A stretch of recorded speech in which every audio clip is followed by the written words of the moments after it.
دوستو، سیلاب کی وجہ سے ہندوستان کے بہت سارے علاقوں میں پانی بھر گیا اور لوگوں کے جان و مال کا بھی کافی نقصان ہوا۔ کچھ علاقوں کی بگڑتی ہوئی حالات کو دیکھ کر لوگوں کی آنکھوں میں آنسو آ گئے۔ لوگ کشتیوں کے ذریعے ایک جگہ سے دوسری جگہ جانے پر مجبور ہو گئے۔ یہ پانی جب اجمیر شریف درگاہ میں پہنچا تو حضرت خواجہ غریب نواز رحمت اللہ علیہ کا ایسا کرشمہ دکھا کہ وہاں پر موجود سارے لوگوں کی آنکھوں میں آنسو آ گئے اور مزار پر آئے ہر ایک ہندو بھی اللہ اکبر کے نعرے لگانے لگے۔ دوستو، غریب نواز کی اس کرامت نے ہزاروں ہندوؤں کی زندگی بدل دی۔ قدرت کا یہ کرشمہ اجمیر شریف کی درگاہ میں پیش آیا۔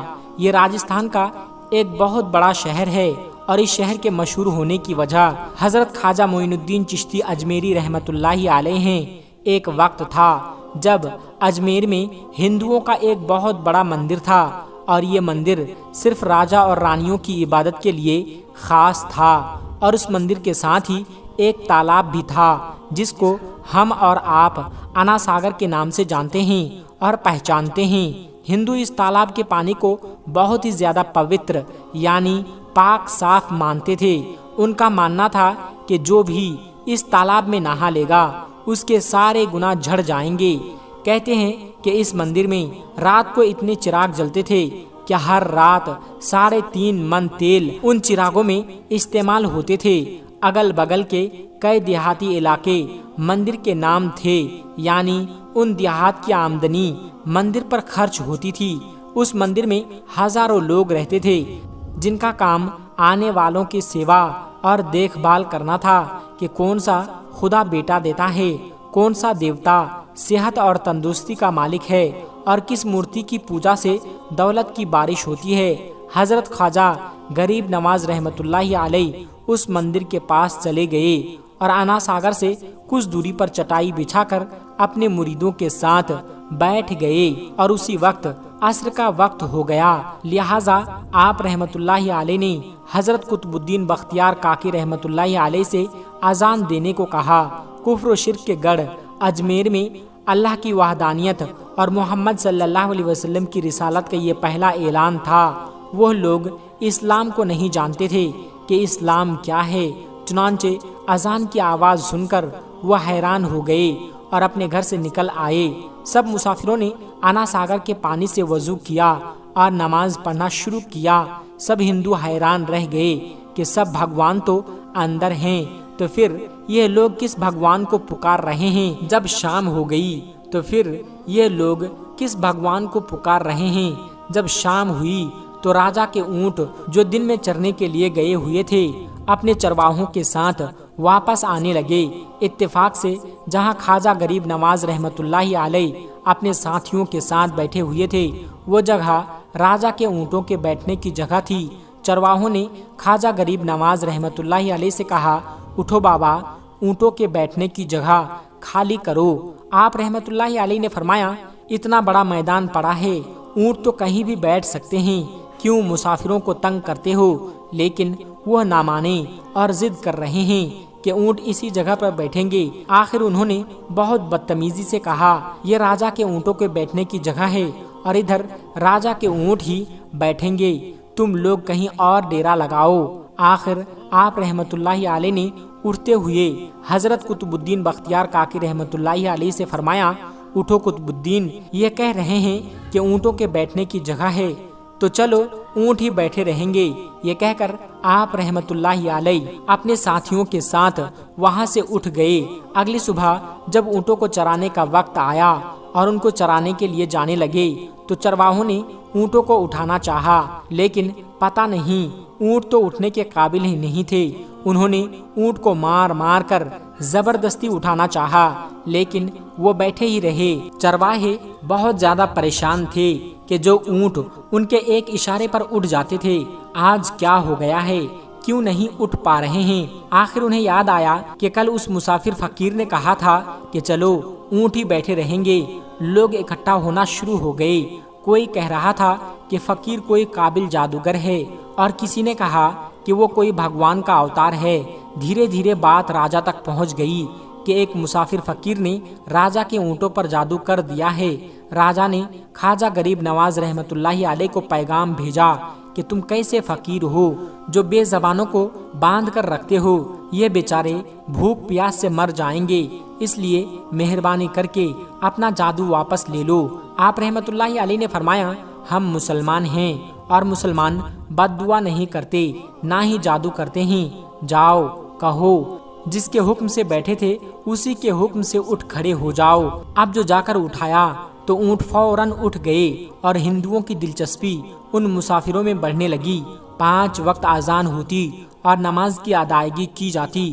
آخر راجا تک یہ بات پہنچ گئی، کچھ فقیر آئے ہیں جو مسلمان ہیں، 5 وقت اذان دیتے ہیں اور ہمارے پوتر تالاب کو ہاتھ منہ دھو کر بھرشٹ کرتے ہیں، یعنی کہ ناپاک کر دیتے ہیں، اور تو اور ہمارے دھرم کے خلاف باتیں کرتے ہیں، کہتے ہیں کہ مورتیاں پوجنے کے قابل نہیں ہیں، یہ تو صرف پتھر ہیں، اس لیے انہیں یہاں سے اٹھایا جانا چاہیے۔ راجا نے فقیروں کو پیغام بھجوایا کہ تم لوگ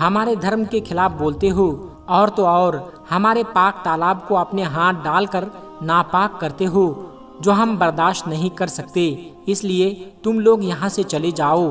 آپ رحمۃ اللہ علیہ نے فرمایا کہ اور بھی تو اتنی دنیا آتی ہے، ہمارے پانی پی لینے سے کون سی کمی آ جائے گی، لیکن وہ کہنے لگے وہ سب ہمارے اپنے دھرم کے لوگ ہیں اور تم دوسرے دھرم کے ہو، آئندہ تم لوگوں نے تالاب کو ناپاک کیا تو ہم برداشت نہیں کریں گے۔ آپ رحمۃ اللہ علیہ نے حضرت قطب الدین بختیار کاکی رحمۃ اللہ علیہ سے فرمایا، قطب الدین، شاید یہ لوگ آئندہ ہمارے پانی پی لینے پر کوئی لڑائی جھگڑا کریں گے، جاؤ ایک مشکیزہ پانی لے آؤ تاکہ ضرورت کے وقت کچھ تو پانی موجود ہو۔ لہٰذا حضرت قطب الدین بختیار کاکی رحمۃ اللہ علیہ نے ان سے فرمایا کہ چلو ہم مشکیزہ بھر لیتے ہیں۔ وہ اس شرط پر مان گئے کہ تمہارا جسم پانی سے چھونا نہیں چاہیے۔ حضرت قطب الدین بختیار کاکی رحمۃ اللہ علیہ تالاب کی سیڑھیوں پر جا کر بیٹھے اور مشکیزہ پانی میں ڈبو دیا۔ جب وہ بھر گیا تو حضرت قطب الدین بختیار کاکی رحمۃ اللہ علیہ نے وہ مشکیزہ اوپر کھینچا، لیکن جو ہی مشکیزہ پانی سے باہر نکالا، انا ساگر کا پانی سوکھ چکا تھا۔ ایسا لگ رہا تھا کہ انا ساگر کا سارا پانی مشکیزہ میں بند ہو گیا تھا۔ انا ساگر کا سوکھنا تھا کہ پورے اجمیر میں کوہرام مچ گیا اور وہ رو رہے تھے کہ جو ہم گناہوں کی گٹھریاں لاتے ہیں اور انا ساگر میں غسل کر کے ان سے چھٹکارا پا لیتے ہیں، اب ہم گناہوں کا بوجھ لیے کدھر جائیں گے؟ سارے علاقے میں خبر پھیل گئی کہ مسافر فقیر نے جادو کے زور سے انا ساگر کو سکھا دیا ہے۔ راجا نے جب یہ سنا تو وہ بہت پریشان ہو گیا۔ اس نے اپنے وزیروں کو بلایا، سب نے یہی کہا کہ فقیر یا تو جادوگر ہے یا پھر واقعی میں کوئی کامل فقیر ہے۔ ساتھ ہی وہ پریشان ہوئے کہ اجمیر کی رونق تو تھی ہی انا ساگر کے دم سے، اسی کی وجہ سے تو لوگ دور دور سے اجمیر آتے تھے اور اپنا ایمان تازہ کر کے لوٹتے تھے۔ انا ساگر کے سوکھ جانے سے ہندو دھرم کی پرچار کو بہت بڑا دھکا لگا تھا اور یہ بہت ہی حیران کرنے والی بات تھی۔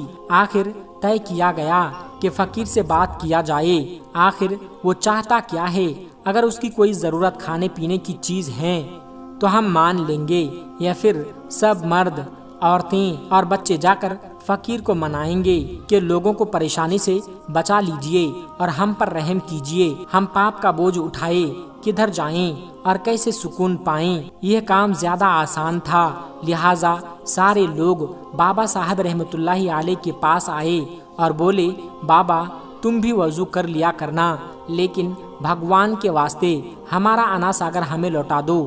آپ رحمۃ اللہ علیہ نے حضرت قطب الدین بختیار کاکی رحمۃ اللہ علیہ سے فرمایا، جاؤ قطب الدین، مشکیزہ واپس تالاب میں ڈال دو۔ جو ہی مشکیزہ تالاب میں الٹا گیا، انا ساگر کناروں تک اچھل آیا، اس پانی نے کئی دلوں کو دھو ڈالا۔ ہندو قوم کی اپنی تاریخی کتابوں میں بھی ہندو اتہاس کار اس بات کو مانتے ہیں کہ اس شام 32,000 ہندو کلمہ پڑھ کر مسلمان ہوئے تھے۔ ان ہندوؤں کے مسلمان ہو جانے سے ہندو پنڈتوں اور عام ہندوؤں میں بھی غم و غصہ کا طوفان اٹھ کھڑا ہوا تھا اور وہ سوچ میں پڑ گئے تھے کہ فقیر اگر کچھ دن اور ادھر رک گیا تو دیوی دیوتاؤں کا تو نام لینے والا بھی کوئی نہیں ہوگا۔ لہٰذا لوگوں نے راجا کو مجبور کیا کہ جلد سے جلد کچھ کیا جائے۔ راجا نے مندر کے بڑے پنڈت رام دیو کو بلایا اور اسے بابا صاحب رحمۃ اللہ علیہ سے مقابلہ کر کے جلد سے جلد انہیں ہرانے کو کہا اور اجمیر سے باہر نکال دینے کا حکم دیا۔ رام دیو اپنے وقت کا مانا ہوا پنڈت تھا جس کے علمی قابلیت کی دور دور تک دھوم مچی ہوئی تھی۔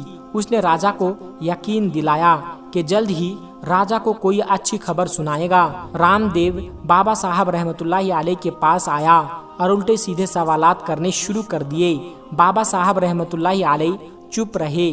جب رام دیو نے حد سے بڑھ کر شور مچانا شروع کیا تو بابا صاحب رحمۃ اللہ علیہ نے اس کی طرف آنکھ اٹھائی اور مسکرا کر فرمایا، رام دیو تو شور مچا رہا ہے اور میں تیرے ماتھے پر ایمان کا نور چمکتا دیکھ رہا ہوں۔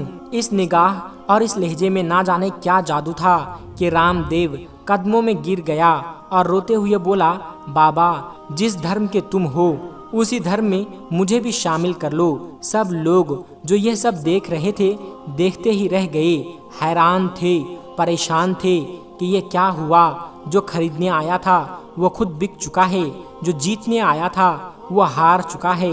پنڈت رام دیو خود خواجہ غریب نواز رحمۃ اللہ علیہ کے ہاتھوں پر مسلمان ہو چکا تھا۔ سبحان اللہ۔ دوستو، یہ اللہ والوں کی شان ہوتی ہے، جب وہ اللہ کے ہو جاتے ہیں تو ساری دنیا ان کی ہو جاتی ہے۔ دوستو، ہندوستان میں سیلاب کی وجہ سے کئی گھر، کئی مکانات پانی میں بہہ چکے ہیں، ڈوب چکے ہیں۔ اس ویڈیو میں آپ دیکھ سکتے ہیں پانی جب اجمیر شریف میں داخل ہو چکا ہے۔ جیسے ہی پانی اجمیر شریف کے بازاروں میں پہنچا تو خواجہ غریب نواز کی ایسی کرامت دکھی کہ پانی پیچھے کی طرف جانے لگا۔ یہ خواجہ غریب نواز کی بڑی کرامت ہے جس نے دیکھنے والوں کا ایمان تازہ کر دیا۔ اللہ کے ولیوں کی بے شمار کرامتیں ہیں جنہوں نے لوگوں کی زندگیوں کو بدل دیا۔ اجمیر شریف میں ہوئی سانپ کی بارش۔ السلام علیکم دوستو، اجمیر معلیٰ میں ہوئی سانپ کی بارش۔ اور دوستو، جب ہو گئی اجمیر شریف میں سانپ کی بارش تو پھر کیا ہوا؟ اور جب سانپ کی بارش ہوئی تو ان سانپوں نے کیا کیا؟ دوستو، ایک سنسنی خیز ویڈیو آپ کے سامنے رکھنے جا رہے ہیں، اس دھرتی سے جس دھرتی کے راجا مہاراجا غریب نواز سرکار ہیں۔ دوستو، خواجہ غریب نواز کی درگاہ اجمیر معلیٰ، اور اس اجمیر معلیٰ میں جب ہوئی سانپ کی بارش تو پھر کیا ہوا؟ دوستو، کیسے دکھی خواجہ غریب نواز کی کرامت آپ کے سامنے رکھنے جا رہے ہیں۔ جب ہوئی اجمیر شریف میں سانپ کی بارش اور کون سا دور تھا، اور جب سانپ کی بارش ہوئی تو پھر کیا ہوا؟ دوستو، گونج اٹھا ہر طرف اللہ اکبر۔ اس سے پہلے کہ ویڈیو کا آغاز کریں، آپ سے گزارش کریں گے ابھی تک آپ نے ہمارے چینل کو سبسکرائب نہیں کیا ہے تو ابھی سبسکرائب کر لیں اور ساتھ میں لگے بیل کے گھنٹے کو ضرور دبا دیجیے گا تاکہ آنے والا ہر ویڈیو سب سے پہلے آپ تک پہنچ سکے۔ دوستو، ویڈیو میں آگے بڑھنے سے پہلے آپ کو بتا دیں، یہ لوح قرآنی بہت ہی زیادہ پاورفل نقش ہیں۔ اس نقش کو جو بھی شخص گھر اور دکان میں رکھے گا اس کے گھر میں انشاءاللہ تعالی برکت ہی برکت ہوگی اور گھر اور دکان بری نظر والوں سے بچے رہیں گے۔ اسی لیے جو بھی ہمارے بھائی بہن اس نقش کو منگانا چاہتے ہیں نیچے دیے گئے واٹس ایپ نمبر پر میسج ضرور کریں، انشاءاللہ جلد سے جلد آپ کے گھر یہ پہنچا دیا جائے گا۔ دوستو، ہندوستان کی دھرتی میں جب سنجر کے سلطان سنجری سرکار خواجہ غریب نواز تشریف لائے تو دوستو، سب سے پہلے وہ جس جگہ پر پہنچے وہ جگہ ہندوستان کا وہ خطہ اجمیر معلیٰ تھا، اور اجمیر معلیٰ میں جن کی حکومت چل رہی تھی، جن کی حکمرانی چل رہی تھی، وہ تھے پرتھوی راج چوہان۔ جب خواجہ غریب نواز ہندوستان میں آنے کے بعد جب انہوں نے دین کی دعوت لوگوں کو دینا شروع کی تو اس بات کی بھنک بادشاہ کو لگی۔ بادشاہ نے خواجہ غریب نواز کو اجمیر سے نکالنے کا فیصلہ کر لیا۔ پہلے تو جہاں خواجہ غریب نواز بیٹھتے تھے اس جگہ پر خواجہ غریب نواز کے بیٹھنے کی جگہ پر بادشاہ کے اونٹ بیٹھتے تھے۔ اس کا واقعہ آپ لوگوں نے سنا ہوگا کہ کیسے خواجہ غریب نواز کہہ کر چلے گئے۔ جب بادشاہ کے سینکوں نے انہیں یعنی خواجہ غریب نواز کو